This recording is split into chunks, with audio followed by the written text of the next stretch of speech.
Pre-COVID, it was a cost proposition. Post-COVID, it's a value addition that we are getting from all our logistics service providers. Domestic is a different ball game compared to internationals. Today, I would say even the logistics service providers know there's fierce competition there as well. So, what is the edge? And we are surprised by the value proposition that is put on the table. And business session 1. How far do logistic companies take responsibility for the safety of pharmaceuticals they move? To tell us about this for the next 45 minutes to 1 hour, I would like to invite on stage first Mr. Vijay Shetty, Senior Vice President, Global Distribution and Supply Chain, Alkem Laboratories. Please welcome Mr. Shetty with a big round of applause. Thank you.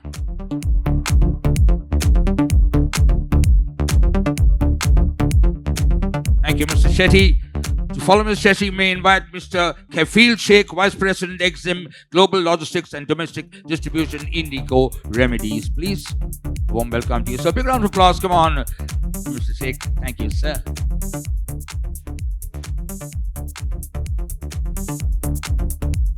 Mr. Tushar, Jani, Group Chairman, Cargo Service Center. May invite you, Tushar, by on stage. Thank you.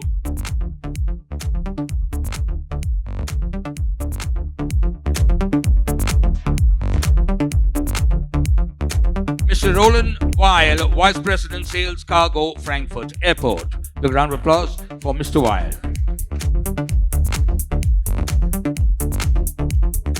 Mr. Giridharan Srinivasan, Area General Manager, Etihad Cargo, may invite you on stage.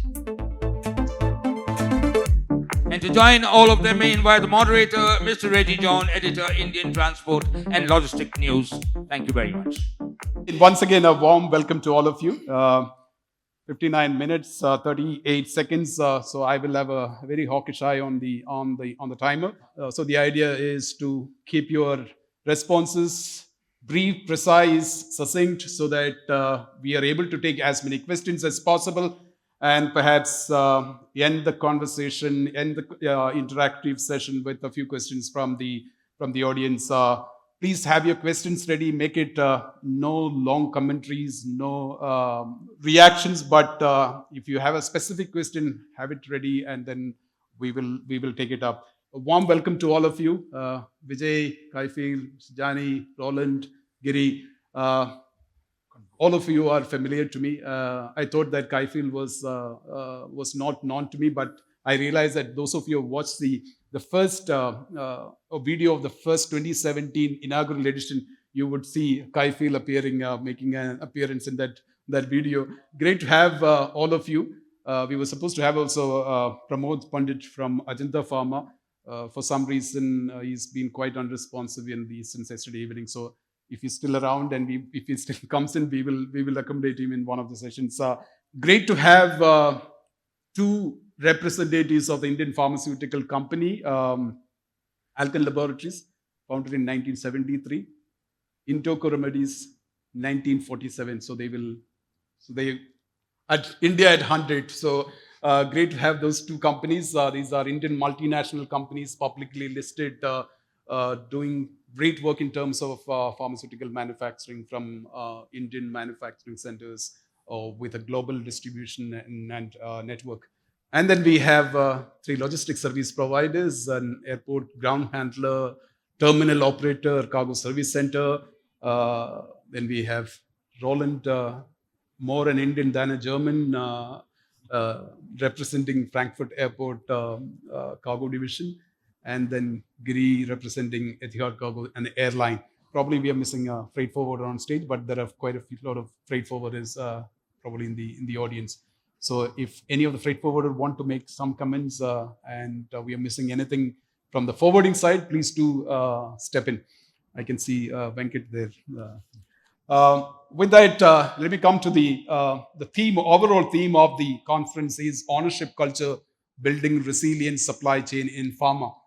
We really thought through on what should be the theme of this year's conference, and something that as a media representative, as a journalist sniffing around for news, I also tend to hear from all across, both in terms of good and bad, and not everything is meant to be printed, not everything meant to be circulated, but there are certain things that rely with me.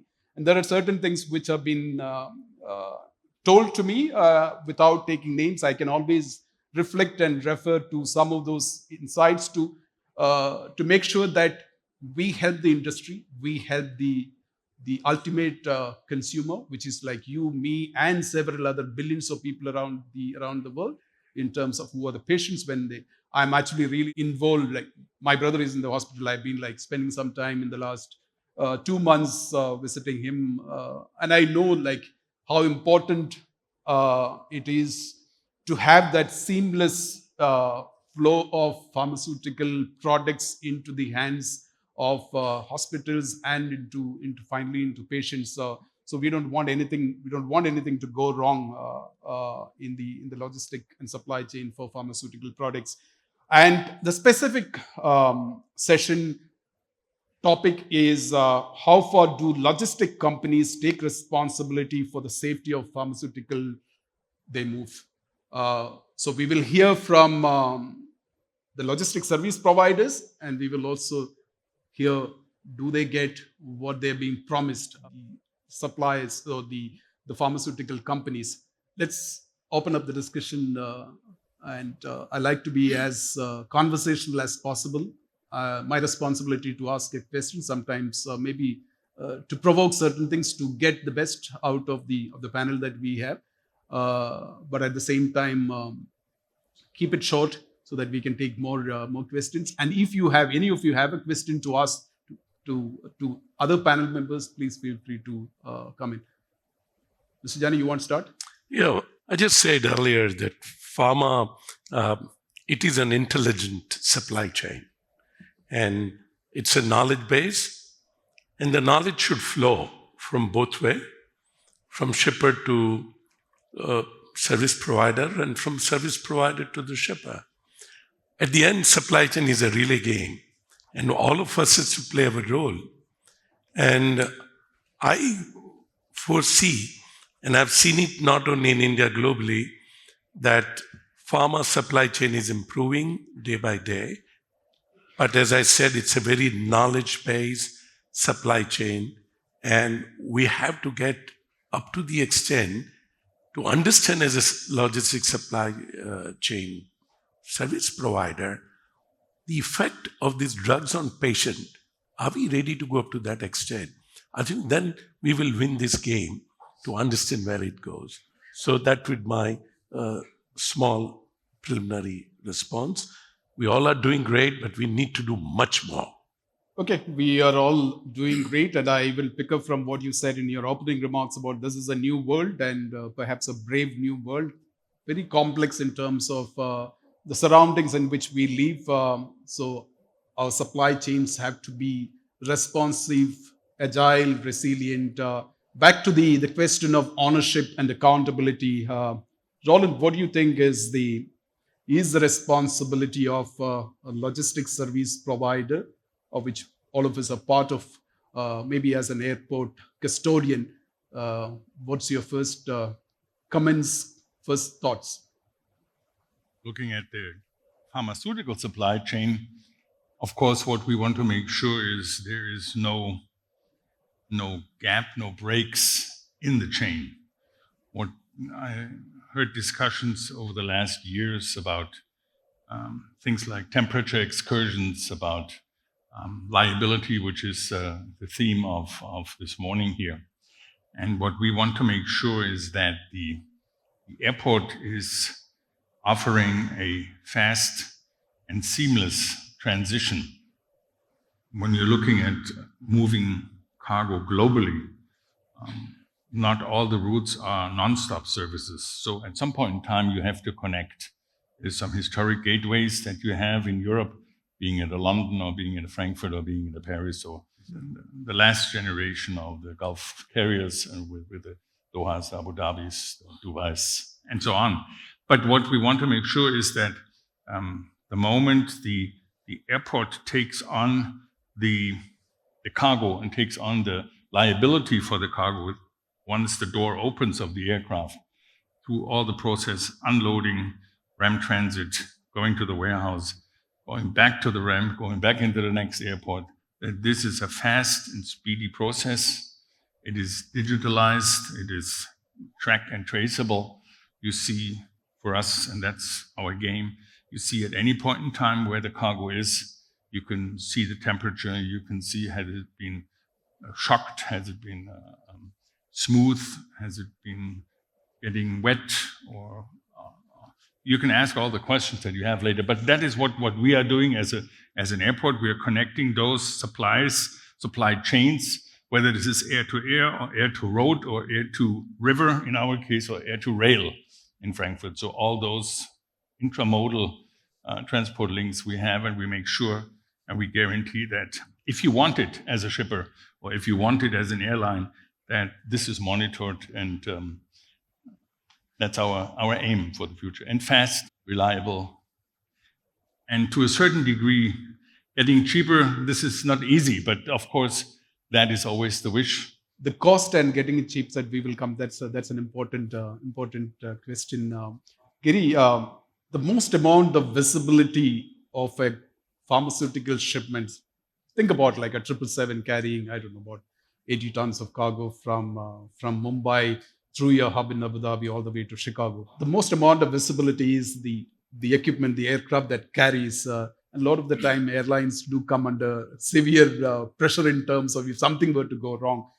When you look at this topic in terms of as an ownership, as accountability, what is the biggest challenge for you? Reji, first of all, thanks for the opportunity. See, if you look at Etihad, we recently celebrated 20 years, and we have started a new facility. And in this new facility, currently the capability-wise, we have created the system which is very robust. Especially the pharma customers, whenever they tender cargo to Middle East carriers, they always have a fear that the cargo will be exposed due to the extreme weather. So to overcome that, what we have done is there's kind of a tunnel has been created from the warehouse to the tarmac. So the turnaround time has been reduced from 60 minutes to 30 minutes now. So those kind of investments, infrastructure has been created to avoid exposures along with the new technologies. Yeah. Let me turn to Vijay and Kaifeel. Of course, the question is about how far do logistic companies take responsibility? And I'm sure that you have your SLAs with your service providers. What's your first reaction, Vijay? Yeah. So SLAs are there. So before going to cost, we talk about temperature. Now, temperature excursion is one of the things, like whether the product is getting stored in the entire value chain at that right temperature. What is the humidity levels? Because for every pharmaceutical products, there are temperature sensitive marks which is identified. We have that in the our MSDS kind of a thing. But at the same time, there are other risk and safety aspect in terms of theft, in terms of security of that product, the visibility in terms of where it is moving, okay, so that we know what is happening, whether it is in domestic levels, if it is talk about international exports, where from your factory till it reaches your warehouse and till it goes to your customer and their RDCs, how do you build that visibility end to end? Okay. And finally, I would say in terms of, the modes, okay, we face a lot of challenges when it comes to immediate. So planning of cargo is very critical. So rather than looking at the freight forward or the shipping lines or the airlines, like more from a transactional perspective, Alkem prefers to be more from a strategic partnership in terms of looking at how we can build various modes of transportation. Sustainability is another agenda which is now key element where our customers are asking about, saying that how did you move this cargo? How was it stored? Visibility of every step by step is very crucial and critical for our customers today. Okay. When it comes to the Indian context, I would say GDP, all laws are more applicable when we actually move cargoes out of the country. But in India, I would say with more and more awareness, I would say, and uh, we are called pharmacy of the world. So Indian government, I would say the CDSO is also framing some laws and making sure that the goods stored at various distribution centers at your CFAs or at depot levels are also upgraded to that standards, because none of the facilities within India distribution is also, I would say, meeting those requirements today. So these are some of the challenges I would say that we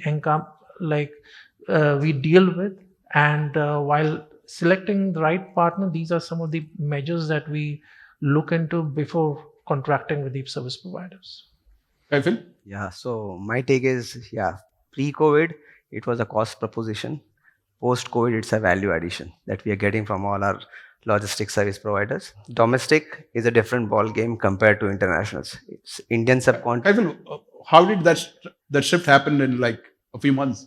Yeah, so COVID is all about surviving. You don't know you're going to be stay next day or not, and that's when the Indian pharmaceutical business really drove, and the logistic partner really brought the value of getting the product, as Tushar said, right time, right quality, right place. That is when we got into the limelight in the boardroom discussion that logistics service providers and the logistician in the companies are important. So the value addition came when our partners really understood that the product they handle required some kind of quality standards to be maintained right from manufacturing to the end consumer. So there was a lot of SOP exchange. There were a lot of roundtable discussions with the partners to bring them on board about understanding what is the product they handle.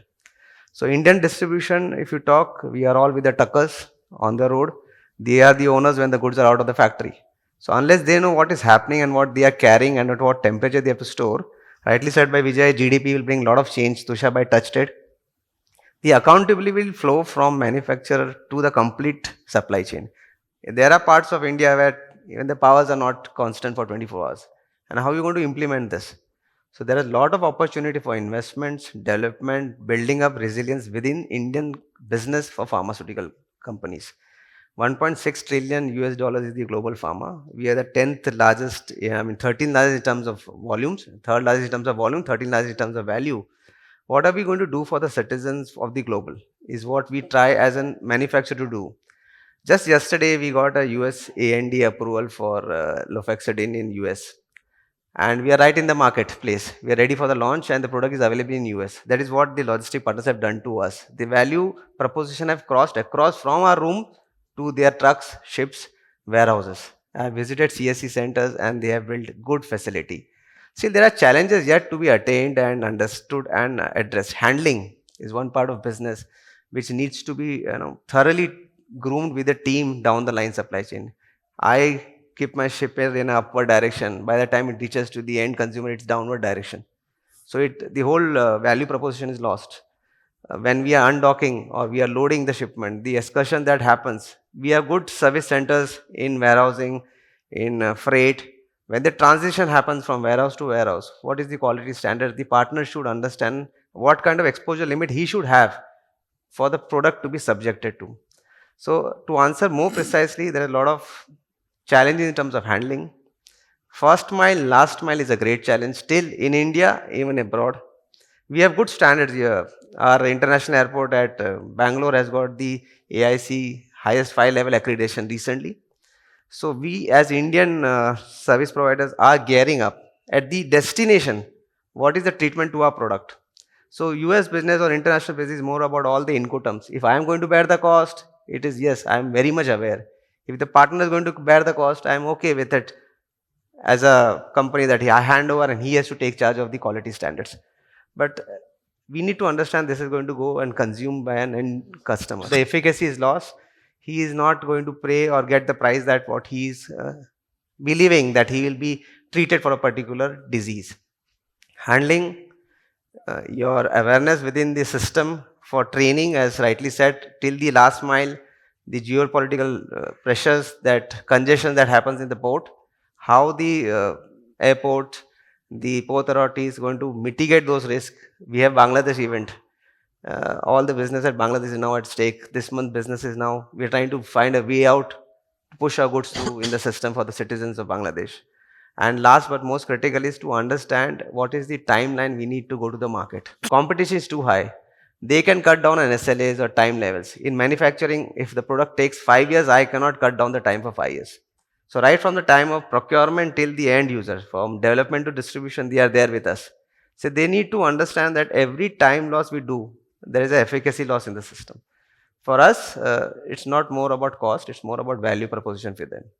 And one thing I don't understand as a logistician is the cost of cargo or the transportation fuel goes by 50%, but the international freight goes up by 200, 300%. And at month end, we have 60% of the load happening in the business. Space of availability of carrying the goods is a big, it's like stock exchange. You have space, yes, you have space, go there, book it, or otherwise lose it. And we place a price which we cannot accommodate because our goods have a standard price regulated system. We are regulated by PROS, by government. We cannot increase the price for the end consumer. How do we mitigate those price hikes? So those challenges are very high for a farmer to sustain. And now post-COVID, people have gone back to self-care rather than medication. So health industry itself is in a lot of competition, pressure to maintain cost because people are now not taking pills. They are going natural way. So sustainability is also a concern with us in now. Yeah, I brought in more challenges to the perspective to take it ahead. yeah, I know cost of freight will be something that will keep coming in every discussion. Sometimes say like a Houthi attack in a Red Sea immediately sees a spike in freight rates, spot rates going up. Sometimes it's also where you actually you with your service providers are actually sitting across the table, and the amount of negotiating power that you have probably it may reflect completely contrary to what actually is the market. So that's a discussion that we will keep coming back to the cost of freight. But I have a question to both of you. What are the specific spot lines, fault lines, and do you at ever point in your career that you say that are you at the mercy of the logistic service providers? I know it's a slightly difficult question. Is there a moment that you ask, am I at the mercy of the logistics service providers? Today, I would say even the logistics service providers know there's fierce competition there as well. So, what is the edge? And we are surprised by the value proposition that is put on the table in terms of earlier, I would say Indian logistics service providers were only looking at moving the cargo. Maybe sea freight was one of the value proposition. But now we see logistics service providers coming up and saying that we'll handle end to end, and this is the value that we will give. They're investing on digital infrastructure as well, trying to see that, okay, how understanding the pharma industries as well in terms of how the temperature excursions are getting controlled, how their manpowers are getting trained, how the SOPs are first ingrained within the value chain, and they can see at every levels what's the visibility of your temperatures and other things as well. So I think that's the good start. But yeah, there are very few who are trying to take an edge. It's a huge opportunity for a pharma, from a pharma industry perspective, to all the forwarders and the freight forwarders as well. That if they look at solving that particular problem in terms of making sure how the end-to-end meets, that is a great thing. I can give a classical example recently in the month of March or April where we had no capacities, okay? And pharma companies were ready to pay whatever price they want. I had this one freight forwarding company coming in saying that, okay, freight is high, your product is commodity, because we say that, okay, we are exporting to US, but the realization that we would have 10 years back, it's no more there. It's still a commodity. I would say selling in India market, we make more money than selling outside, because freight cost is so high that it's away your margin. So there was one very good interaction where we deep dived into it, and suddenly a multimodal concept came in, saying that, yeah, this is the airline that we can tie up.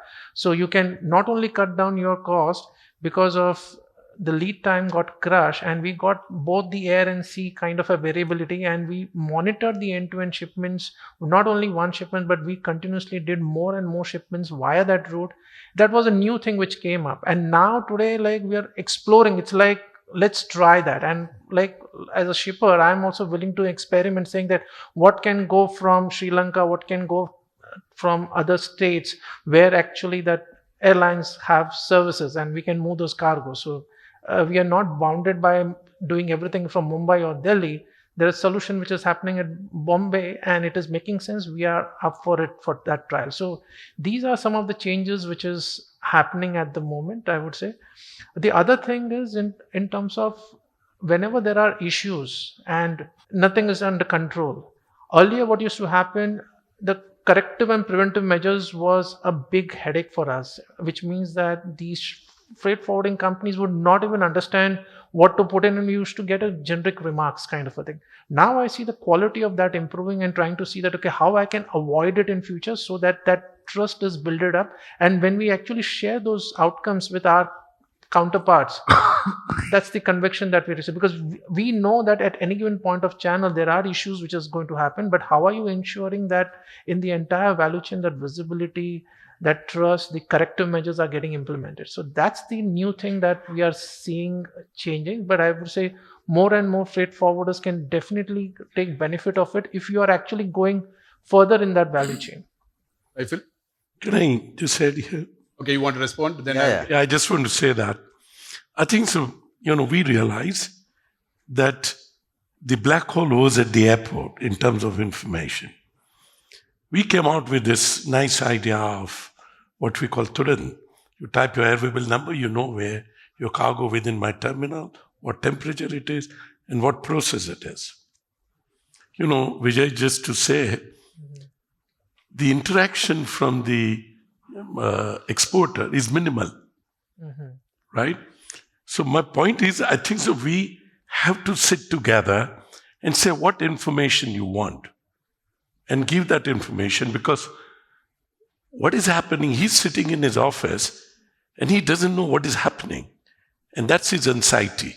If you remove that anxiety and put that dashboard where he can just click every bill number and he sees everything, he'll be at peace, right? I think that's collectively we need to do it together, which is not done yet. So just to add, we are not at the mercy of any transportation mode. So, but yes, it is not about mercy or being an upper hand. It's a partnership that has to be garnished every time, every event, every learning that we develop. Right from the type of incepting a product idea till the time it goes to the market, they are a part of our discussion. In my organization, that is at Indoco. So we bring in partners. If we have to establish a data center, to carrying the product at what temperature, we get experts on board, because we as a company guys could know within our boundaries. They as an expert would know what will be the external environment that will hit us when we are not ready. In that sense, Vijay has already said visibility. Tushar has said we bring everything on a dashboard. But now everything is moving into cold chain, temperature sensitive, time critical. I wanted it yesterday. Those kind of concepts are coming in. There is always a challenge. What is the temperature in the air, on the ocean? I get a dump only when I reach or deliver. So there is always a post-mortem activity which happens. On the go, on the live, nothing, unless we have the cross-border government alignment to exchange satellite data for temperature discussion, which is possible with the international shipping lines, but the freight forwarders cannot get it and give it to the shipper. So there are some regulations will set in place as the time goes in. But yes, visibility is one concern. Second is cost will always bring in a lot of competitiveness. COVID and all these geopolitical reasons have opened up new routes, multimodal routes we see from, either going Cape of Good Hope or going to the land route to the European countries is all coming up. So it is good for the industry in positive sense. But are we ready for the change? To address that at the right time is the concern. Many of our partners have worked in the very, rudimentary or redundant style, which is not required as the time goes by. You have to give away your old practices. Otherwise, sustainability is an issue. That we have seen in last 8 decades within the Indian and the subcontinent, all the European countries as you do business. Regulations are changing every now and then. So are we ready for it? GDP is a big eye-opener for everyone. It's in domain for discussion from 2018, now going to be pushed as a regulation across the channel. So everyone in Indian logistics service provider, are they ready? Are the partners going to shell those kind of costs? Is the end consumer going to pay? or we do not have the margins to share, then what is the best way to do? How to scale up the business? So there are centers which only Mumbai airport had only the cold chain facility initially. When I started doing the vaccine business for my last organization, 98 2004, Tarmac was a big issue. You have to pay for the dollies. Still now, those services are at a charge, which should be a part of a value addition for the pharma industry. When we want to take global pharma as a business, what kind of cost our service provider can bring into the value proposition is something that has to go across now. Yeah, in fact, I would want Roland to respond to those some of the questions raised from the Frankfurt airport perspective. In fact, we're supposed to have him, Dr. Himanshu Roy, who is actually the Deputy Secretary in the Ministry of Health and Family Welfare in the Department of Pharmaceuticals. In fact, they are actually doing a stakeholder interactions in terms of a policy for pharmaceutical manufacturing, which also involves the global supply chains. Unfortunately, he couldn't actually join us. Roland, from your rich experience on cargo and from Frankfurt airport perspective, how would you address some of these things? And what are the things that are available at Frankfurt airport for any pharmaceutical exporters? To your concerns, you said you need to know where your cargo is and what temperature it is, in which condition it is. That's available. For us, we have a dashboard. It's part of the air cargo community's data highway. So you see the timestamp when the cargo door opens of the aircraft. If you want to, you can get a scan of the temperature the moment the cargo exits the warehouse. You see the timestamp when it's transited over to the ramp handler, to the warehouse, where it is in the warehouse, when it hits the truck. And again, at any point in time, that data is available. So you don't need to move your cargo into a black hole, basically, and then it comes out 5 hours later, and you don't know what's happening in between. That is already available. This is no rocket science. It is, of course, it requires an investment from the airport as such, or the cargo community within the airport. But that is no science fiction. It's there. And then it comes to the price, of course, what we see. And I think that's the nature of trade. You have a certain product which has its price, and then it's been negotiated down, and we see, and this must be clearly identified in the contract that the manufacturer has with the shipper, and that the shipper has with the airline, and that the airline has with the handlers.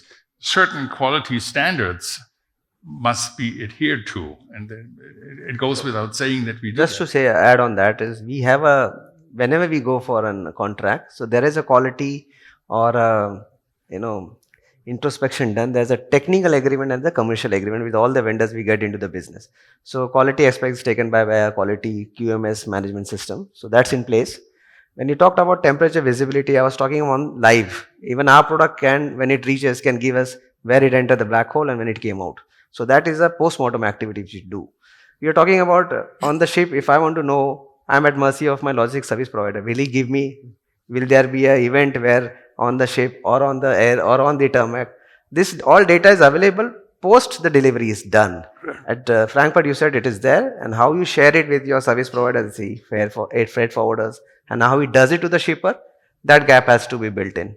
So, okay, that's a good news to us. We bring in more experience with our forwarders and understand whether he share those kind of data on a regular basis. Good to know. So, Ronald, the information which is available, maybe we'll have to log into Frankfurt Airport's website or maybe a login kind of a thing. Okay, what we're trying to say is that from start to end, as Kaifeel was mentioning, it's post-mortem. Can we look at pre-alerts? I tell you, Alkem is currently working with a TMS service providers, okay, who have aggregations of large shipping companies, airlines, transporters, and all that. Okay, so currently we are doing some pilots trying to test few of these service providers who has linkage end to end, so that we know what's happening. Can a pre-alert come in? Okay, we are still at an exploratory stage, but in the as-is condition today, the simple methodology is that we put in a data logger clearly certified by our quality systems. The moment it reaches the destination warehouse, we just take out the reading and then try to investigate, saying that that's the postmortem that we are currently doing. We want to graduate and move into the technological world where we see that, okay, whether it is a shipping line, whether it is an airline, whether it is a first mile or the last mile or the mid mile which is happening, how we can get the end-to-end tracking and then see that, okay, what's happening, okay, whether things are moving, not only from a visibility perspective, but also giving that right ETA promise or delivery, what's happening. There could be instances which can happen, but can we react proactively? And system can tell us, because today if you talk about, we do almost like more than hundreds of shipments in a week, and to track that manually, it's also a cumbersome activity. So of course we are doing a pilot right now, trying to see, identify someone by end of this year and try to see how we can build synergies between the different service providers in the logistics fraternity and gain that visibility, help our customers understand, saying that the visibility, rather than only taking out the data loggers at the end of the journey. Yeah, that, of course, the key to that data highway is data security. Of course, you can only see data that both ends agree upon you seeing it, or whoever. So it's not just going into a data pool and then everybody can draw from that data pool. It is you and an airline, or it is you and a forwarder, or it's you and the manufacturer.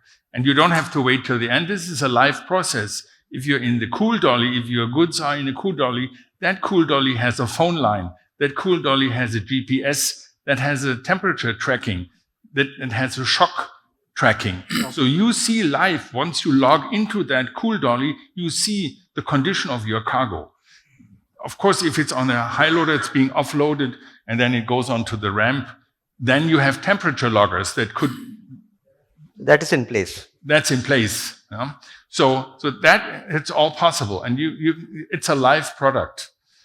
And I can invite you if you're interested in putting you in touch with those who operate that system. It's so technology is doing a lot of things. It's in place. So we have an IIT graduate who has joined us as an ex-partner, and he has developed a technology where we can see right here, right now, where my truck is now in India. Yeah. So we need to partner. That's what education value add has to be brought in every time. Yeah, and and it goes for imports and export. So the ULD has a barcode. The barcode is scanned at all, tracked the moment it exits or enters the aircraft. So it's a transparent process. Mm-hmm.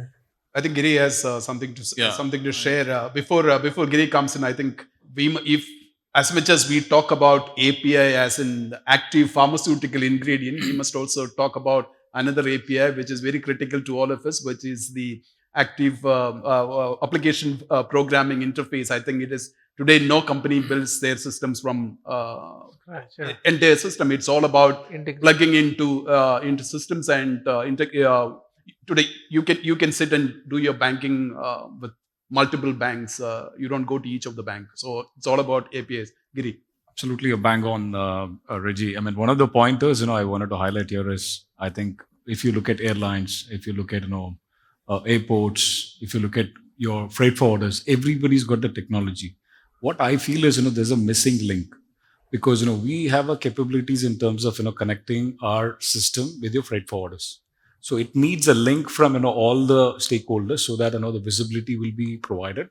See, Reji rightly mentioned, saying this, there's an API web integration solution is possible from our side. The advantage could be the push happens every 30 seconds. So that means your package, we can tell you exactly where it is. Like, for example, if it is moving from hub to or tarmac, you will come to know exactly where is it. So that kind of technologies are already available in the system right now. I think, it needs a coordination between starting from shipper and then with your warehouse operator and then your airport, airlines and everybody. I think it gives you the complete visibility from, point to point. Yeah, we are aware of that. And that's where we are saying that today, if you're dealing with only one service providers, you take everything from him, makes sense. But that's not the case. Okay. You at least have 3 to 4 guys, and that's where we're talking about how do we integrate everyone's information into one, so that we only look at the alerts parts rather than looking at each and every shipment into detail, so that helps us build efficiency. So that's the system that we are looking at. Though we have seen many of these TMS service providers who are in this foray, who have already integrated with many of the large airlines as well as shipping companies. We've seen the demo, but now, as I said, we're doing a POC to try and test how it can help us in the long run. I think the question is, is there a scenario where without being asked for an information, is the information coming to me, or am I at liberty to know where my cargo is and what condition it is? I think is Reji, the Indian government is building the National Logistic Portal. And they have a huge plan, and all these data, what we are talking, of course it's taking time, will be available on that portal. But there is no system which can do push. It has to be always pull, right? You have to ask for the food if you go. So you have to type your available number, and you get everything where you are, what you are. So I believe in a couple of years, maybe 2 years' time, India will be on that superhighway where you just type your bill of lading number, available number, you will know what's happening to your consignment. So you have got custom, airport, terminal, everybody, freight forwarders, all are linked into that. And that's going to be by law. Yeah. Does that also allow that if we have access to that information and data, does that also allow us to assign responsibility and accountability? I think things can go wrong. If things can go wrong, do we have enough information that assigns accountability and responsibility? I think that's where the question is. We circle back to the topic of the discussion is ownership. Back then, that's the liability. Yeah. So whoever has the cargo in his or her hands is liable for that if it's on a truck. And you can also follow the trucks. You see the truck and you see the moment the truck enters the highway, the gate opens because it's reading the license plate. It's reading the license of the driver.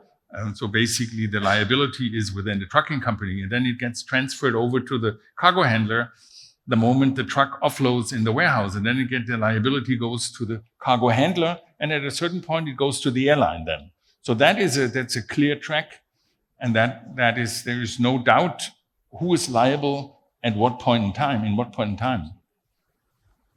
Maybe both to Vijay and Kaifeel, how many instances in a year where you have temperature excursions, your shipment goes really waste, damaged, and is that something that you deal with? No, so public hearing, we cannot disclose those. You don't need to disclose. Yeah. Other than that, my experience as a guy who's been in front end, demand planning, warehousing, transportations, or cross-border transportation. So this happens mainly because why we need to understand why there's a lack of awareness with the service provider, how to handle it. And the guy who's holding the responsibility, Roland said it rightly, the liability, accountability is there or not, is set or not. So by the time when we give a shipment from a Zarakpur warehouse, central warehouse, to the truck driver, so he is the owner of the shipment. So right the time when we hand over the shipment, we give him that knowledge that yes, you are handling a good which may be taken in by a child. So your transit time is 6 days to Calcutta. In case you break down, there's an event, this is the alternate number you have to call back, and there is a RODO system which sets in place. We keep in tracking till the end. So excursion, if you see from the point of view of insurance claims, it has gone down to 0.01% for us of the whole turnover of 1,000 crores for the organization. Internationally, excursion happens only when there is not awareness or there is a skeletal workforce working on the airport, when there is a misrouting, there is a transshipment which has delayed, connecting flights have gone off. So these kind of events happen once in a blue moon for us, because yesterday I said we have launched our new ANDA and we had no hiccups, and the product was right there when the license was given to us to market. So events do happen, but the numbers have gone down in last 10 years substantially, because all my partners years, I should feel pride to tell that many of them have B Pharmacy graduates on their payrolls to do CAPA study for us. Many of our freight forwarders have guys who have handled quality system in manufacturing facilities, working with them as their consultant on quality education to their teams. So that has reduced a lot of hiccups, hurdles for us as a manufacturer. So we don't take that kind of extra burden to carry the value for the end consumer. one point I wish to add is the packaging of the product as a manufacturer also plays a very critical role. When I was handling vaccine, the vial itself would tell the end user this has gone out of temperature. So there were temperature monitoring system on the vial itself when we are selling polio oral doses. So that says is all. Ultimately, we are doing all this for the end consumer. Correct. If he is not aware what is happening, and by the virtue of governance that the government of India is setting, you must have all on inhaled Carvol Plus, that the inhaler, that green pills which you take, done by a manufacturing by our company, that has come in regulation that we need to print barcode on that, and everyone should know that has a quality standard in it. That is not an adulterated drug. So packaging solutions, handling, transportation, even the finalization of the bodies of the truck or the shipping lines or the container survey, all this happens collectively. I alone cannot bring the change. It has to be across the board, and it has to be at a particular cost which can be managed by the end consumer, not by the manufacturer, not by the service provider. We need to keep that mind in goal. And as a personal level, I keep on challenging people is, so many years we have been taking pills without temperature sensitivity also. Yeah. What has gone wrong? Suddenly we want all temperature, everything come into temperature. So is it really the quality or the biosimilar product that is required to have those kind of analytical study, or is that the human body that has not been capable to react those kind of temperature changes? Is in India itself from 0 to minus temperature we handle shipments. The product is handled across the chain in particular temperature, and the end consumer, if he takes a generic drug, there is a different kind of efficacy level he gets. If it's a branded generic, that's a different level of efficacy he gets. It's all about what quality is developed at the time of manufacturing. So we need to bring in that also into mind when we tell our partners that this is a temperature sensitive, means you cannot play around between 15 to 25. When we say 15 to 25, it has to be 18 to 22. At 22, the system, the thermostat has to set in to run the temperature. Otherwise, by the time it reaches 25, we are at 27. So those kind of minute details of knowledge sharing is happening every time in pharma in India, and we are far ahead of more of the foreign countries also, because for them the global temperature that sets the ease of doing business. For us, summers are 40 plus. Nagpur, Raipur, you go, it should be 45-degree temperatures. So yes, our service partners are doing great. Thing is, only the last mile guy who is handling it should be educated. So I think that's a good sign for and for logistics service providers to be happy about. So those of you don't know, actually, Kaifeel is actually teaches BPharm students in MMIMS. Yeah. I told him like in the morning that next time for the next event, make sure that he brings about 10 to 15 of his students. I think it's important for the younger generation, the Gen Zs, to be aware of it. Tushar rightly said, this Gen Zs don't see, they take it for granted. It has to be. You cannot discuss quality and value proposition with them. They say you talk next level. This is there. It's part of our process. Why do you have to bring in so much expertise? This has to be. Why you have to share your responsibility with others? You do it. It's your role. Okay. I have the last 13 minutes. I want to present a scenario of a movement of cargo on a specific, call it a digital trade lane, pharma digital trade lane. Think about pharmaceutical products moving from factories outside Mumbai or from Goa, then come to Bombay, and from Bombay it's all the way to Chicago or to Sao Paulo in Brazil. Think about scenarios where you are all of a sudden dealing with an AOG at a particular airport, but then you have to have your shipment reaching destination. You need to move to another airport, to another airline. There are trade lanes which are certified under IATA-C, and then you get into scenario where you do not have an airline that is certified, IATA-C certified, or an airport that do not have a GDB certification or has a different set of rules. In those scenarios, how do you deal with it? There will be a cost escalation because of that. How do you readjust and realign your SLAs in those scenarios? This is a domestic to international route you're talking about. Yeah. So if it's an international, customers are known to us, the buyers are known to, it's a contracted business. The routes are certified, as rightly said, for quality. And if it does not happen from a designated route and the cargo is in our custody, we don't ship it. That's the simple answer for us. Because if the customer says, no, you have to, then there is an approval process we go through with our quality systems. Both the quality team understands, they see the viability of what the risk mitigation is done. We bring in the partner and then we take it ahead. So we are honored, and we are having great privilege to know there are CFS in India in our ports which are having temperature sensitive monitoring systems. So we can bring in there, plug in our containers, keep it there. So those costs we have to bear. It's an exigency. We can't do anything. We have to do it. So they are all in place. But unless the approval or the understanding or the risk is discussed with the customer, we don't do the shipping up to a route which is not authenticated or not agreed upon. Vijay? This is part of the resilience check. Okay, so for us, what is more important is that any given damn time, okay, with the world that we are living in, we will have Red Sea kind of an incident which will always be there. So what is your plan B? Okay, so whenever we have actually contracted with some of the freight forwarding companies or the shipping lines or the airlines, we've looked at what could be the alternate route that they can look at. Okay, so there was a question earlier in terms of like how did we graduate. So typically at Alkem we look at service providers evaluation where we actually look at their scores. There was time where there was a perception created that anything which has to go to US, if any airplane is going to halt at the Middle East sector, we are not going to select that sector.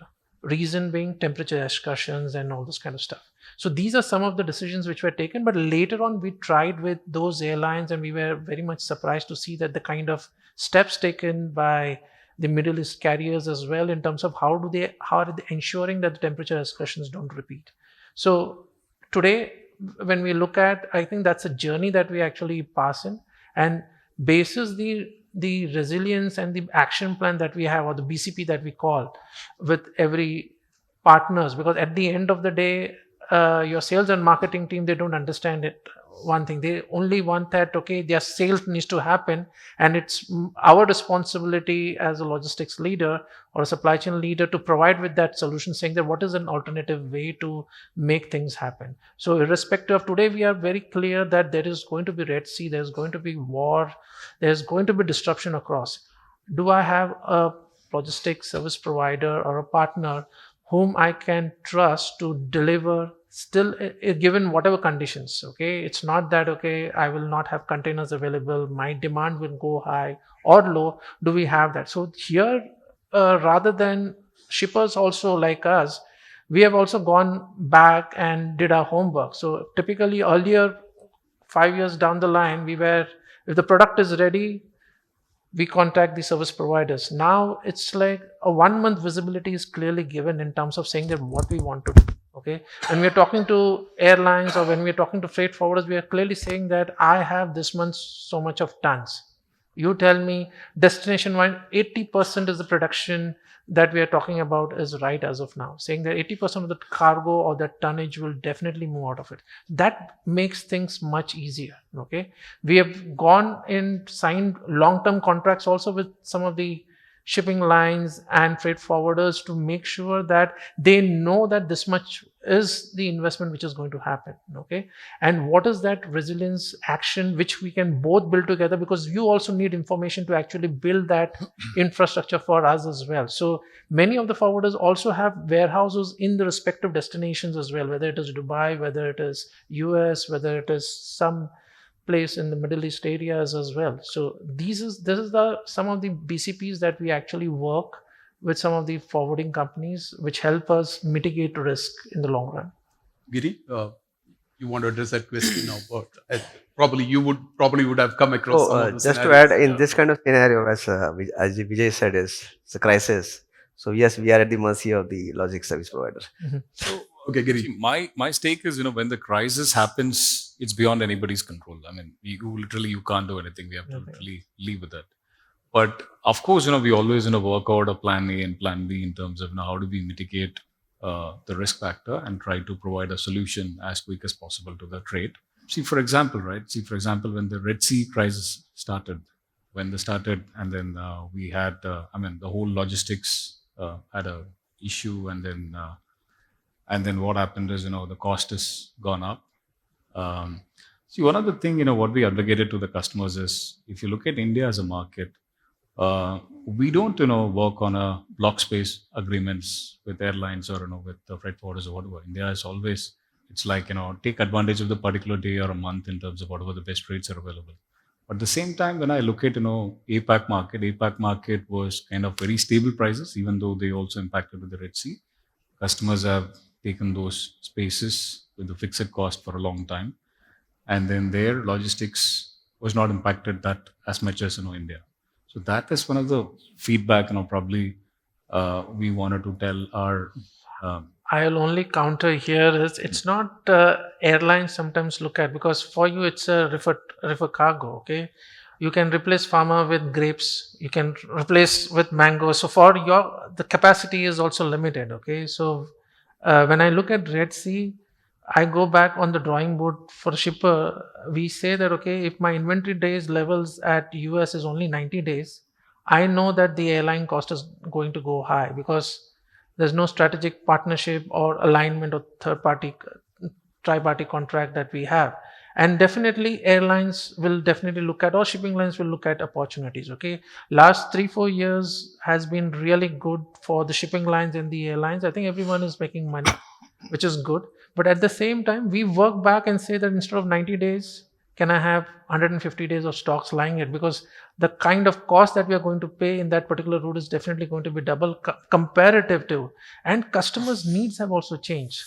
US customers, earlier it was more of a forecast you were getting and you knew that, okay, you would ship the goods. Today it's more about, we are looking at what's happening at Indoco. My team is tracking what's happening at Indoco, what's happening at Sun Pharma, what's happening to Teva and all that. As anybody has got Form 483 or some kind of an observations, which means that what products they are tracking, it means that the demand for Alkem would also grow. So the supply chain gamut has completely changed. It's not, so airlines and other things definitely come, but like when you talk about strategic way of operations, like we look at all aspects in terms of what will definitely go. So today when we look at freight, we are very much concerned, we are looking at what is happening at China. Why the space things are impacting, why the rates are going, why we don't have much of the capacities available. So these are some of the studies which shippers are doing right now, and which we know that it is going to indirectly or directly impact the freight cost because there is limited capacity.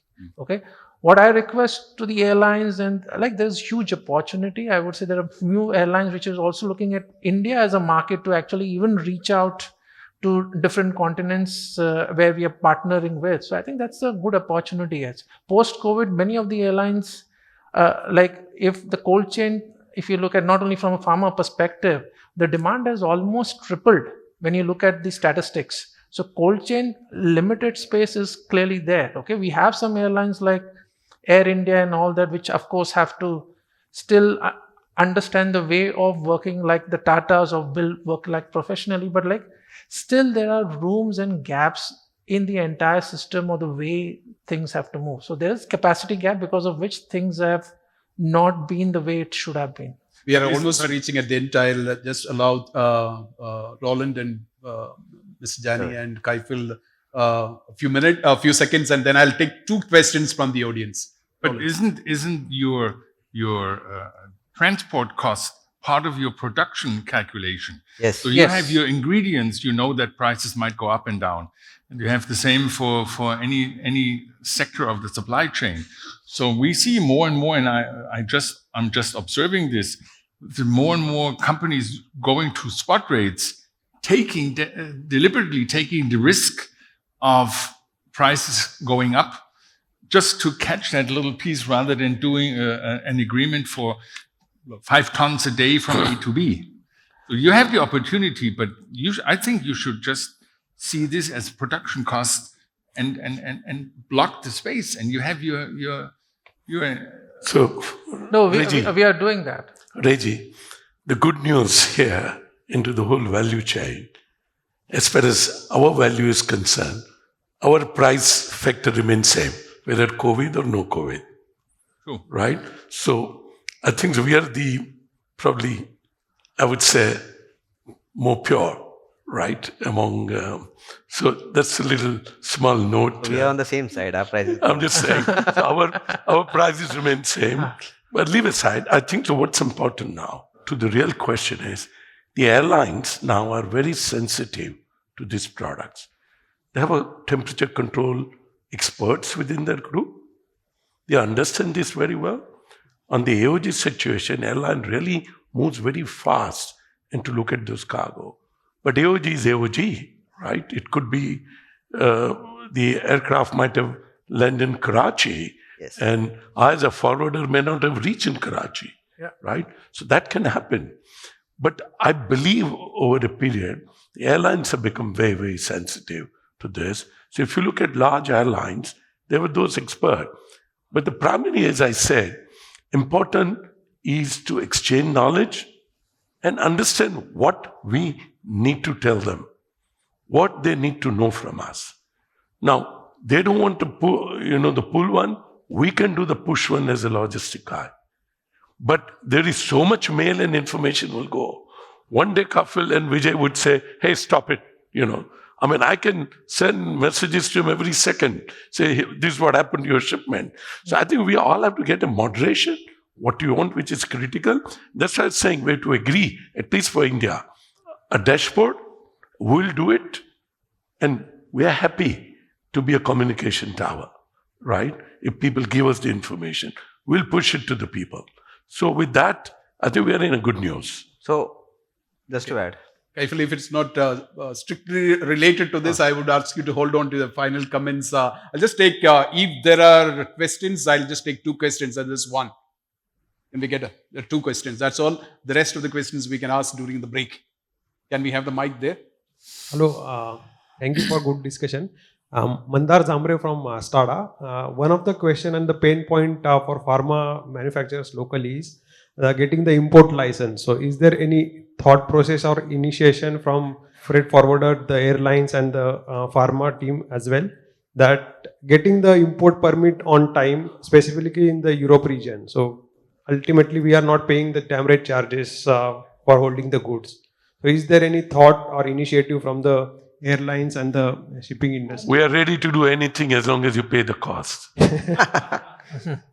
So just to add on that, the pharma perspective is when the procurement goes in for the place for importing, that's the time when you think about this. So your seller there tells you, or you're at the destination, your CHA or the forward tells you what are the document requirements. Then only you go into the process of getting the PO placed. But the reach or the muscle power your agent has there to get the import license. You cannot get an import license in Myanmar now. It's the military is in place, so there has ways to do it. So, but in pharma, I think we have the limited influential power to. Your forwarder plays a very critical role. Yeah. If he has an office on the other end, he can do much more things. There are backlogs. Last 7-8 months are very critical. I think we are not getting the permit on time. So that is again a pain point while shipping the product from India to. Which country this is? European markets. I'm from STADA. I think we are shipping mostly to European markets. And this is the repeated challenge we face. Almost we applied the import permit in the month of last year around June, July. Till we are not receiving. I would suggest pharma industry through the government channel should take this up. So there are councils, Pharmacil or Pharma Council should take this issue, and I'm happy to assist you with the Commerce Ministry if that's the case, or Minister of External Affairs. Okay, sorry, I need to move to the next question, and that will be the last question of the session. Yeah, this is Niranjan from Cargo Service Center. My question is, packaging also plays a very important role in the logistics for pharmaceuticals.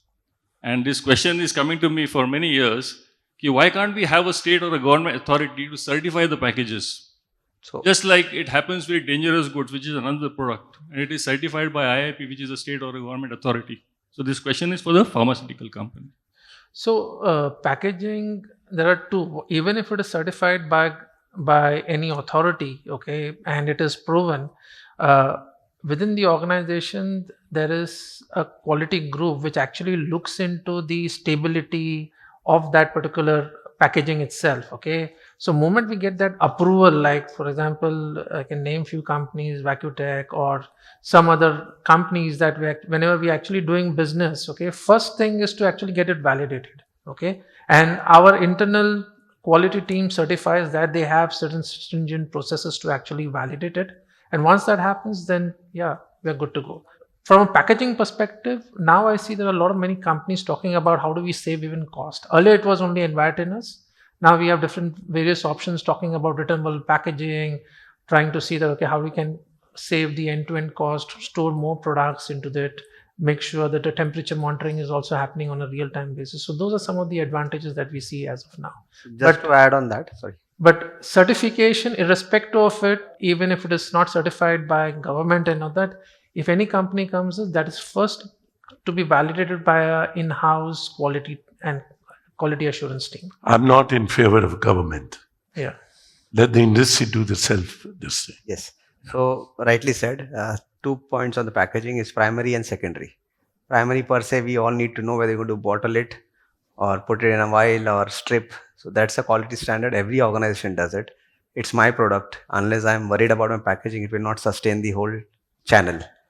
Secondary packing, there are global standards in place. They have become a part of regulation in India too. So secondary packing, if I get into the actual packaging gambit, that's not my forte as a manufacturer. So we have experts who will tell us how to carry validated boxes, which rightly said by Vijay, our quality team meets, bring them aboard. They have standardizations of what kind of the volume it will have, what kind of phase change material. This is all done. Packaging is addressed across the channel, right from manufacturing till the delivery. Okay, we need to end. Give 30 seconds to each one of you. Your closing remarks, if you have. So, Reji, ownership, back to ownership.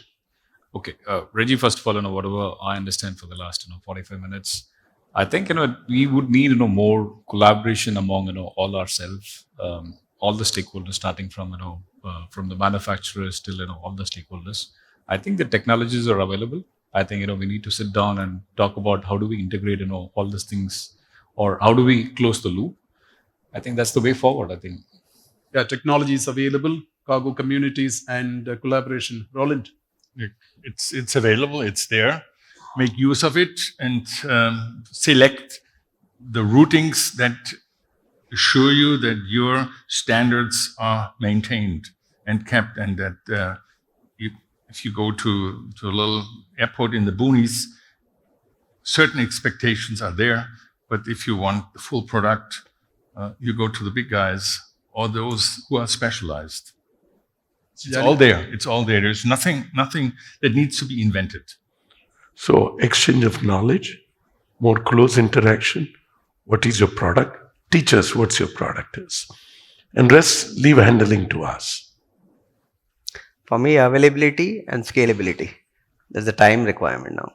So if I have to, 60% of sales happen in last one day, availability is a concern because the industry works that way. There is always a geopolitical situation. What is the scalability? Plan B for us. Vijay? Yeah, I'll stress the need for collaboration among the freight forwarding community and the shipping lines and the airlines. Actually, together we can really have a win-win value proposition for both of us. So, okay, pharma industry is here to grow. Ladies and gentlemen, put your hands together for Vijay, Kaifeel, Jani, Roland and Giri. Thank you so much. Thank you.